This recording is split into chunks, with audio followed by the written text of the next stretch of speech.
Me acompaña el historiador Alejandro Rosas. Alejandro, qué gusto saludarte, bienvenido. Al contrario, es un placer estar aquí en el centro del poder desde tiempos inmemoriales. Sí, inmemoriales. Oye, es la primera vez, efectivamente, que una mujer, una ceremonia que lleva un poquito más de un siglo, ¿no? Porque, bueno, 210 años de independencia, pero la ceremonia en sí misma, ¿desde cuándo nos acompaña? Sí, efectivamente, lo que conocemos como la ceremonia del grito, esta donde sale la presidenta hoy, toca la campana, ondea la bandera y da una arenga, esa fue la primera vez con Porfirio Díaz, la noche del 15 de septiembre de 1896, porque ese año ordenaron traer la campana o el esquilón de San José, como se llamaba la campana que tocó Hidalgo, del estado de Guanajuato a la Ciudad de México. Y la instalaron, como la vemos ahí, en el balcón central, sí, es la original.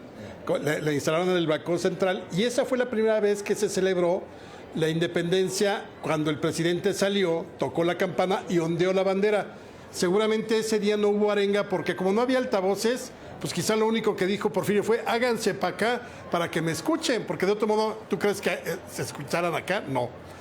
A partir de ahí, la gente empezó a celebrar en el Zócalo, porque durante la mayor parte del siglo XIX era la fiesta, empezaba el 15, pero era en la Alameda Central. En la Alameda. ¿Sí? O sea, la primera vez fue entonces en la Alameda.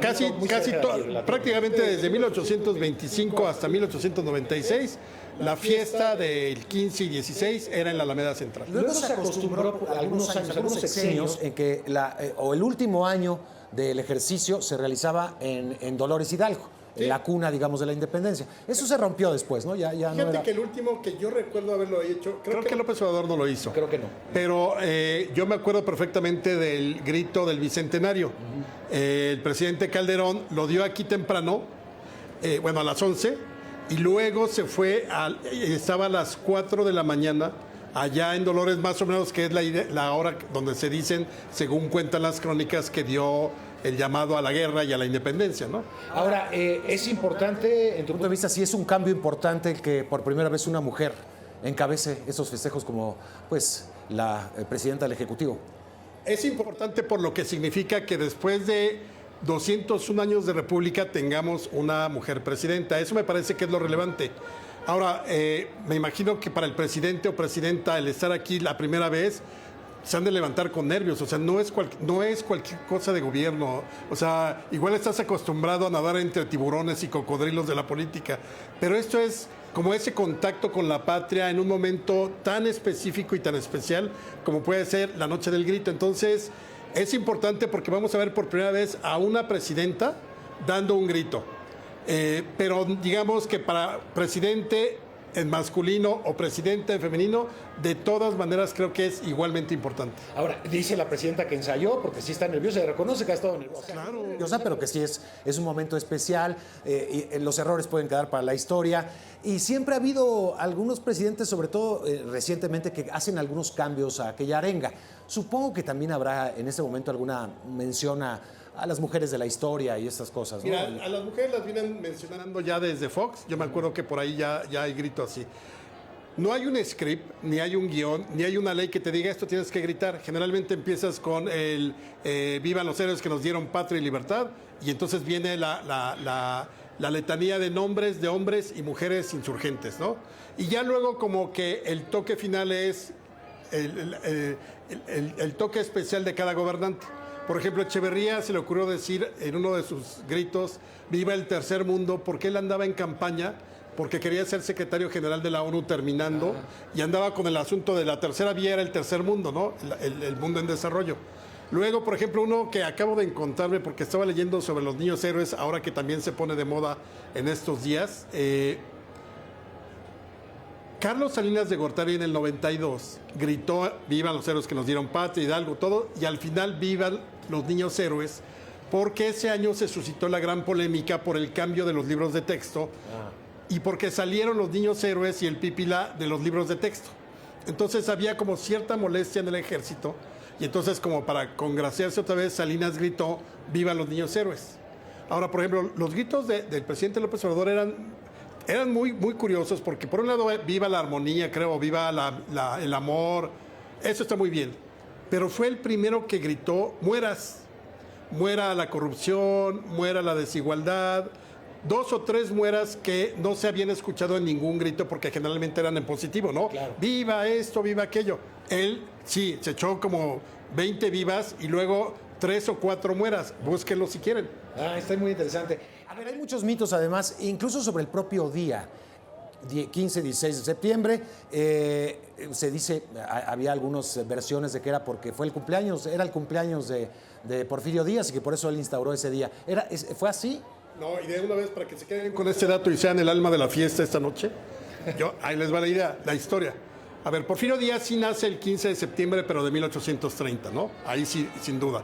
El inicio de la independencia es el 16 de septiembre. Pero el gran problema, bueno, no el gran problema, ya se acostumbraba a celebrarse la independencia desde la década de 1830, es decir, Díaz tendría 1 año de edad cuando ya empezó esta costumbre de celebrar desde el 15, había veladas literarias, musicales, verbena, y luego la gran verbena era el 16 en la Alameda y terminaba con los fuegos artificiales. Entonces, Porfirio Díaz, ya cuando llega al poder, ya se celebraba desde la noche del 15. Lo que sí cambió, lo que te digo, es el epicentro de la celebración para traerlo aquí a la Plaza Mayor cuando cambia la campana. Pero no hay nada por el estilo de que cambió. Y además una cosa muy curiosa, de 1857 con la Constitución de ese año a la Constitución del 17, el Congreso iniciaba sesiones, su periodo ordinario de sesiones, el 16 de septiembre. Y ese día el presidente presentaba su informe de gobierno. Ya. Entonces también, lógica, ¿no? exacto, sí, o sea, como que era demasiado combinar todo para el 16, entonces adelantaban, bueno, no adelantaban, porque ya se acostumbraba así las celebraciones del siglo XIX, pero el presidente presidía la ceremonia, todo, y ya luego, al otro día, se presentaba en el Congreso para el informe de gobierno. El desfile militar del 16 de septiembre, el día de mañana será el desfile militar. ¿Eso sí también se acostumbró desde la primera vez que se realizó la ceremonia o eso se fue incorporando después? Fíjate que la primera vez que se conmemoró, se celebró el inicio de la independencia fue durante la guerra todavía. El primero fue Ignacio Rayón en Huichapan en 1812. O sea, está en plena guerra. Y luego en 1813 lo ratifica en los sentimientos de la Nación Morelos. Pero ya propiamente el desfile es de la época porfirista. Y de hecho el gran desfile militar, que hubo contingentes militares de otros países, fue durante las fiestas del centenario. Luego vino la revolución, obviamente era imposible, claro. Pero ya Carranza me parece que cuando ya asume como presidente constitucional en el 17, es cuando ya lo restablece. Y ya finalmente se hace como una costumbre que haya un desfile militar el 16 de septiembre, como en el mero día del inicio de la independencia. Era cuando se instaura 1810, obviamente el grito de independencia, comienza la sonada, pero después ya cuando se instaura, digamos, el grito de independencia, eran épocas también muy convulsas, ¿no? Digo, estaba ya Porfirio Díaz dando estabilidad al país, pero tuvimos guerras, tuvimos intervenciones, donde ondea, digamos, la bandera de atrás, que es la de Palacio Nacional.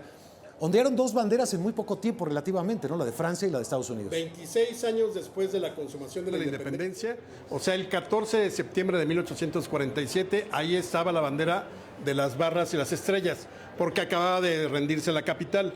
Eso no quiere decir que estuviera ahí el gobierno. No. El gobierno se fue a Querétaro. Los poderes federales se trasladaron, ante ya la llegada de los gringos, se trasladó totalmente a todos los poderes federales a Querétaro y ahí hubo una pequeña ceremonia para recordar, pero sí, 26 años después de la consumación, o sea, nada. Y la otra bandera que ondeó nada más unos días, porque digamos que se disfrazó la ocupación militar francesa de que era el Imperio Mexicano, o sea, no era una invasión propiamente como la de Estados Unidos, que era una guerra abierta. Acá, claro que era una guerra, pero entre conservadores que habían sido apoyados por franceses contra los republicanos.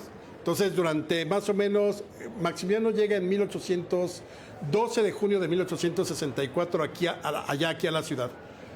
Yo creo que ese día ya ondeaba otra vez la bandera mexicana, pero en los meses previos seguramente ondeaba la mexicana y la francesa como un símbolo de armonía, al menos entre los conservadores y los franceses. Pues Alejandro, muchas gracias. Muchas gracias y gracias por darnos una lección y un recuerdo de lo que es este día tan importante. Pues que gracias. Tengan una buena noche patria. Sí hay mucho que celebrar. La patria no son los partidos políticos, no es el gobierno, es la memoria de nosotros, de nuestros abuelos, de nuestros padres, de los amigos. Eso es lo que se construye en la patria. Todo lo demás puede ser discurso. Así que Sí celebren en la intimidad de la familia, de los amigos, del hogar. Ahí está la patria. O en las calles, ahí está. O en las calles, claro. Gracias, Alejandro. Muchas gracias.